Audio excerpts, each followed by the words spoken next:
শরীয়তপুরের নড়িয়ায় ভ্রাম্যমাণ আদালতের অভিযানে জব্দ করা 7,000 লিটার ডিজেলের মধ্যে 2,200 লিটার তেল উধাও। নিলামে বিক্রি ও আনলোডের সময় এই চাঞ্চল্যকর তথ্য উঠে আসে। জানা যায়, গত 31শে মার্চ রাত 10টায় উপজেলার ভোজেশ্বর বাজারে অভিযান চালিয়ে মজুত করার উদ্দেশ্যে অবৈধভাবে আনা 7,000 লিটার ডিজেল জব্দ করে উপজেলা প্রশাসন।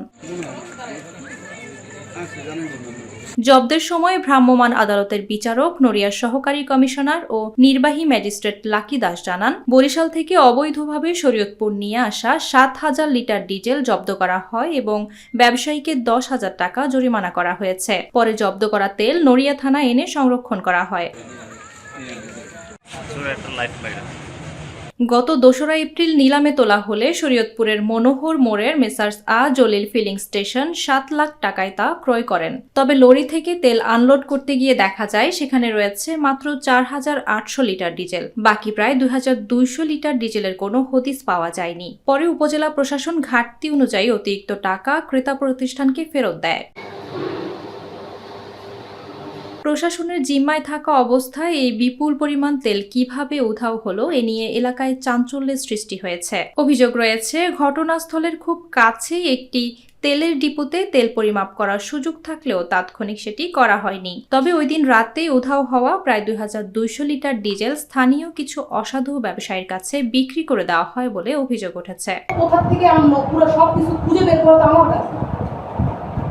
আমি জানি যে এই মুহূর্তে বেআইনিভাবে যদি সে নিয়ে আসে অনুমোদন ছাড়া বিক্রি করতে চায়, সেটা আমার সমস্যা। এই মুহূর্তে অনুমোদন ছাড়া আপনি কোথা থেকে কিনে এনে কোনো ইচ্ছা মতো বিক্রি করবেন, দামও তো ইচ্ছা মতো নিতে পারেন, সেটা একটা সমস্যা আমার কাছে বা কাজ করে বলে। এখন এই আর কি স্যারকে জানাইছি, ডিসি স্যারকে জানাইছি, স্যার এই বিষয় আমরা যা পাচ্ছি তাই নিলাম জব্দ করবো, তাই আমি সরকারি করে জমা দিয়েছি ভ্যাট ট্যাক্স সহ।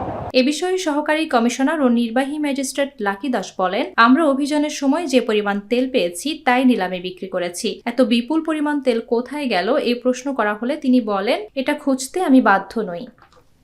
নির্বাহী ম্যাজিস্ট্রেট 7,000 লিটার তেল জব্দ করেছেন মর্মে আমি শুনি, এবং জব্দ করার শেষে এসিলেন্ট মহোদয় নির্বাহী ম্যাজিস্ট্রেট তিনি গাড়ি সহ যে ভাউচার ছিল, তেলের ভাউচার এনে আমার থানা গেটের পাশে রাখে।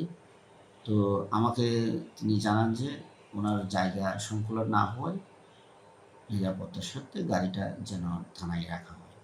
তো আমি ওনার কথাই সম্মতি দিয়ে গাড়িটা রাখা হয়, এবং আমার একদম থানার সাথে যে সিসি ক্যামেরা আছে, সিসি ক্যামেরার সামনেই গাড়িটা রাখা হয়। তো ভিডিওটা আছে, ইচ্ছে করলে দেখা যায়, এবং আমি দেখেছি যতটুকু। এটার মধ্যে আমাদের কোনো গাফিলতি নাই। যদি কেউ দেখতে চায় ভিডিও দেখতে পারবে। নড়িয়া উপজেলা নির্বাহী কর্মকর্তা মোহাম্মদ আব্দুল কাইয়ুম খান বলেন, লরিটি নড়িয়া থানায় রাখা হয়েছিল, কিন্তু নিলামে বিক্রির পর দেখা যায় সেখানে 2,200 লিটার তেল কম। আমরা এ ব্যাপারে তদন্ত করছি। তেল সরানোর সঙ্গে কোনো কর্মকর্তার সম্পৃক্ততা পাওয়া গেলে তার বিরুদ্ধে ব্যবস্থা নেওয়া হবে। আপনারা অভিযোগ করলে এটা আমাদের ঊর্ধ্বতন কর্তৃপক্ষ আছে, তারা ব্যবস্থা গ্রহণ করবেন। তবে আমার মনে হয় না ওইখানে এরকম করার কোনো সুযোগ ছিল, কারণ গোয়েন্দা সংস্থা থেকে শুরু করে পুলিশ, সাংবাদিক, সকল এজেন্সির লোকজন এখানে উপস্থিত ছিলেন ঘটনাস্থলে। ফলে এই ধরনের ঘটনা ঘটার সম্ভাবনা খুবই কম। থানায় ওদিন রাত 12টা বেজে যায় এবং স্পট নিলামের জন্য কোনো লোক পাওয়া যায়নি।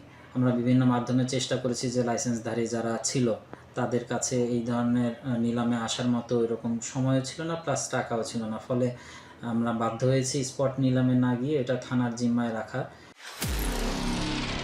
নিরপেক্ষ, সত্য প্রকাশে আপোষহীন।